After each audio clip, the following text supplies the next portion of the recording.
I want to start with something that most men never see coming until it's already too late. And when I say too late, I don't mean something dramatic happened overnight. I mean, they woke up one day and realized that somewhere along the way, without any single obvious moment where things went wrong, they had slowly lost something they can't easily name. Their freedom, their voice, their ability to make decisions that feel genuinely their own. And when they tried to trace it back, when they tried to figure out where it started, almost every time it started with something that looked like kindness, something that felt like genuine care, something they accepted without thinking twice, because why would they? It seemed harmless. It seemed good. It seemed like exactly what they needed at exactly the right moment. That is the thing I want to talk about today, because not every gift is love.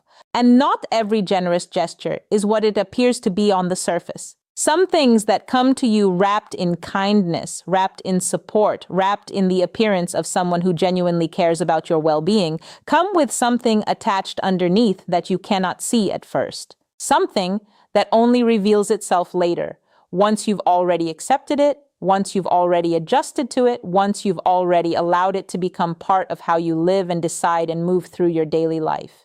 And by the time that hidden weight makes itself known, you're already inside a dynamic that is very difficult to exit without losing something significant. So today we're going to talk about 5 specific types of gifts that require your careful attention. Not because every generous gesture has a dark purpose behind it, and not because every woman who gives you something is trying to control you, but because certain patterns repeat across different relationships, different situations, different people, and if you don't know how to recognize those patterns, you will walk straight into them the way countless men before you have. You will mistake leverage for love. You will mistake strategy for generosity, and you will only understand what was actually happening once the cost has already been paid. So stay with me through all 5 of these, because each one builds on the others, and the understanding you leave with today could protect you from dynamics that take years to untangle. Let me start by making something clear before we go into specifics. This conversation is not about becoming suspicious of everyone. It is not about closing yourself off from connection or rejecting kindness out of some kind of defensive cynicism. It is about something much more precise than that. It is about understanding intention. Because there is a real and important difference between a gift that comes without expectation and one that comes with a hidden purpose. One is genuine generosity. The other is a transaction disguised as generosity. And the critical thing is that they can look identical on the surface, especially in the beginning. The difference only becomes visible over time in the pattern of what follows. And that is exactly what we are going to learn to recognize. The first type of gift you need to understand is the gift that comes with conditions. And the defining characteristic of this one is that the condition is completely invisible at the time of giving. When she gives you something, helps you with something, supports you in a moment when you genuinely need it, there is no agreement. There is no stated expectation. There is nothing in that moment to signal that anything is being kept track of. It simply feels like someone showing up for you because they care. And you accept it naturally because why would you do anything else? It looks harmless. It feels good. There is no reason in that moment to question it. But then something happens. A disagreement arises. A moment comes where you need to hold a boundary or make a decision that she doesn't agree with. And that is when you first hear it. Remember what I did for you. After everything I have done, you can't do this one thing for me. I was there when you needed me. And in that moment, the gift stops being a gift. It becomes a debt you never consciously agreed to carry. And here is why this mechanism is so psychologically effective as a form of control. It doesn't feel like control when it first arrives. It feels like guilt. It feels like you are the one being unreasonable. Like maybe she has a point. Like maybe you do owe her something. Even though there was never a conversation where any of that was agreed upon. The obligation feels real even though it was never explicitly established. And once that feeling of obligation exists, your decisions are no longer entirely your own. And here is the part that makes this pattern particularly difficult to escape once you are inside it. It compounds. The more you accept, the more it grows. Each gift adds another layer of unspoken expectation. Each favor becomes another item on a list that can be referenced later. And gradually, without any single dramatic moment you can point to, your decisions stop being based on what you actually want and start being based on what you feel obligated to do. That is how control gets built quietly over time without ever announcing itself as control. The most important thing to understand about real generosity is this. A genuine gift never comes back. It does not return in an argument as evidence of what you owe. It does not show up months later as a reason you should adjust your behavior. It does not create debt. When something that was given to you starts returning as pressure, the gift was never the point. The obligation it would create was the point, and knowing that distinction is what keeps you from being shaped by it. The second type is the expensive gift that arrives too early. And this one works through a mechanism that most men never recognize until they are already well inside its effect. When you are still in the early stages of knowing someone, when the actual depth of the connection hasn't been established through time and real experience, and suddenly there are large gestures, significant financial support, costly items, things that go far beyond what the moment actually calls for, something shifts in the dynamic between you. And it shifts before you have any context to evaluate it properly. It feels good. There is no denying that. It can feel like you have found someone exceptional, someone who truly sees your value and is not afraid to demonstrate it. And that feeling is exactly what makes this dangerous. Because what is actually happening is that the emotional and relational balance between you is being disrupted before any real foundation exists. You suddenly feel like you have received something significant. And that feeling, even when nothing is ever said about it explicitly, creates invisible weight. You start asking yourself, what is expected of me now? How do I match this? What would it mean if I walked away from this after receiving something of this magnitude? And those questions, quiet as they are, begin influencing your behavior in ways you may not even consciously track. You might tolerate things you would not normally tolerate. You might stay in situations longer than your instincts are telling you to stay. You might ignore early warning signs because leaving now would feel ungrateful after everything that has been given. That is how premature generosity creates the conditions for control. Not through force, through the psychological weight of received value that hasn't been earned through genuine mutual connection. And the rule here is straightforward. When something feels too much too soon, that feeling is information. You don't have to reject kindness, but you do need to notice when the scale of what is being offered doesn't match the actual stage of the relationship. Because real connection is built through consistency over time, not through sudden intensity that compresses the timeline and creates imbalance before the foundation is solid. The third type is the gift that gets used to silence you. And this is the one that, over time, does the most lasting damage to a man's internal confidence. Because it doesn't just control what you do, it controls whether you feel entitled to speak at all. It starts exactly like the others. Something is given, something is done, something meaningful is offered, and everything feels normal. No tension, no pressure, no sign of what is coming. Until the moment you try to speak up. Until you express a concern about something that feels wrong or try to set a boundary about something that matters to you. And instead of engaging with what you actually said, instead of addressing the issue directly, the conversation pivots. After everything I have done for you, after everything I have given, you are still saying this to me. And just like that, your concern disappears. Not because it was addressed, but because you are now the one defending yourself rather than the one raising a legitimate issue. And here is what happens when this pattern repeats over time. You stop speaking. You stop bringing up the things that matter to you. You start running internal calculations before every conversation, weighing whether saying something is worth the response you know it will generate.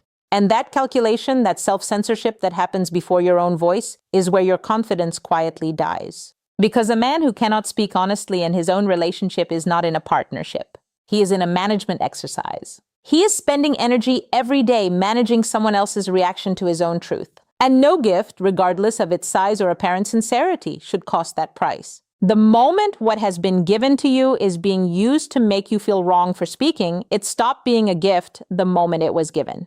The fourth type is the gift that creates dependence. And this is perhaps the most seductive of the five, because it announces itself as support rather than control. She helps you with things. She solves problems before you have fully registered them yourself. She provides financially or through connections or by taking on responsibilities that you would normally handle on your own.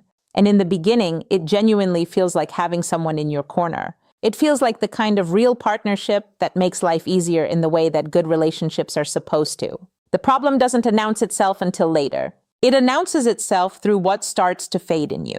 You begin relying on what is being provided. The effort you used to bring to certain areas of your life diminishes because it is no longer required. You stop pushing yourself through certain challenges because they are being handled before they fully become challenges. And without any dramatic turning point, your independence starts eroding. Quietly, gradually. through the accumulated effect of many small decisions to let someone else carry something you used to carry yourself. And once that erosion is established, once you are genuinely dependent on what is being provided, the dynamic between you changes fundamentally. Because she knows you depend on it even if she never says so directly. And you know it too. And that shared knowledge creates influence without a word ever being spoken. You hesitate to challenge things you would otherwise challenge. You hesitate to walk away from situations you should walk away from. You hesitate to make decisions that might disrupt the stability you have come to rely on. And that hesitation is control functioning exactly as intended. The rule here is one that sounds simple but requires real commitment to maintain. Never allow anything external to replace your own effort. Support is healthy. Dependence is not. The difference between them is whether what is being offered strengthens your ability to operate on your own or whether it gradually substitutes for it. A healthy relationship adds to your capacity.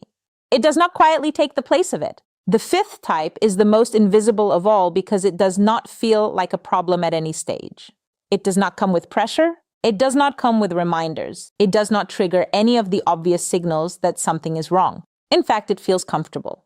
It feels like ease. It feels like things are genuinely working in your favor for once. And that is exactly what makes it so effective at reducing you without your awareness. She removes friction from your life. She handles obstacles before you encounter them. She creates an environment where you don't have to push, don't have to struggle, don't have to figure things out through the discomfort of real effort.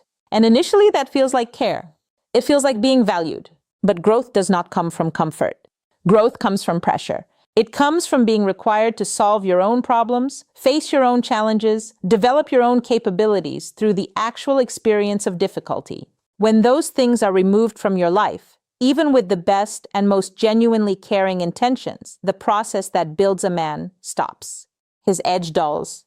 His drive softens. His capacity to handle difficulty atrophies the way any unused muscle does. He becomes a slightly diminished version of himself. Not dramatically, not in any way he can easily identify in real time, but progressively and consistently. Until one day he realizes that the sharp, capable, self-directed man he used to be has been replaced by someone who has grown comfortable with being carried. And comfortable is not the same as strong. Comfortable is the feeling you have while you are getting softer. Nothing you are given is worth that cost. Nothing that removes your effort, your discipline, your need to figure things out on your own is worth the version of yourself that you lose in exchange for it. Now let me bring all 5 of these together because there is a single principle running through every one of them that I want to state clearly. The problem is never the gift in isolation. The problem is what the gift creates over time, what it does to your behavior, what it does to your decisions, what it does to your independence, your voice, your drive, your relationship with your own capabilities. And the reason most men get caught in these patterns is that they evaluate what is being offered in the moment rather than what it is building toward over time. They ask, what am I getting from this, rather than what is this creating in me? And that one difference in how the question is framed changes everything. Every single one of these dynamics starts small. A simple favor, a generous gesture, something that appears entirely harmless in isolation. And each individual instance probably is harmless in isolation. But patterns are not built from single moments. They are built from repetition.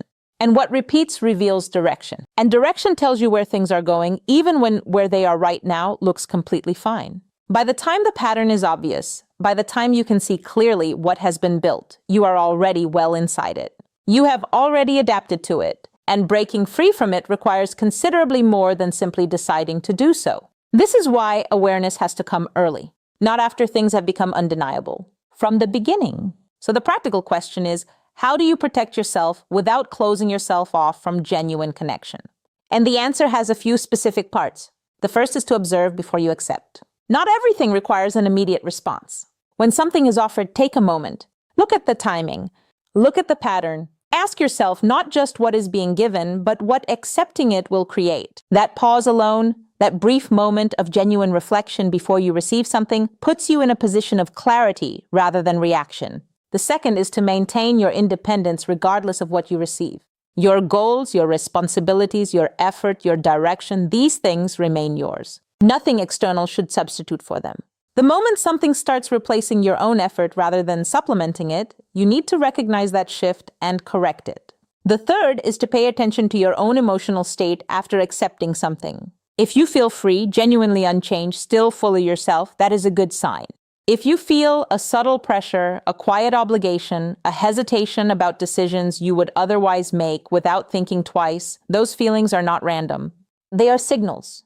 And the cost of ignoring a signal is always higher than the cost of paying attention to it early. Here is what I want to leave you with as we close. Control is never taken in a single dramatic move. It is given away in small decisions made over time.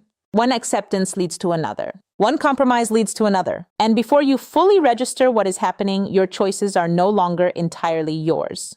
Not because anyone forced anything on you, but because you didn't notice the pattern while it was being built. That is why this conversation matters. Not so that you become suspicious or closed or defensive, but so that you become genuinely aware of what you are accepting and what that acceptance creates over time. Aware of the difference between kindness that asks nothing of you and generosity that quietly builds a ledger. Aware of your own internal signals when something shifts in a direction that doesn't feel right. Move with clarity. Accept what is genuinely given without expectation and without hidden weight. Protect your voice, your independence, your effort, your direction. Because those things are not just practical assets. They are the foundation of who you are. And once that foundation is compromised, everything built on top of it becomes unstable. Stay aware from the beginning, and everything else will follow from that. If this opened something up for you today, I want to hear about it in the comments. And subscribe if you haven't yet, because this is the kind of honest, direct conversation we have here every single week. No performance, no empty reassurance. Just the real things that actually matter for protecting your freedom and staying in control of your own life.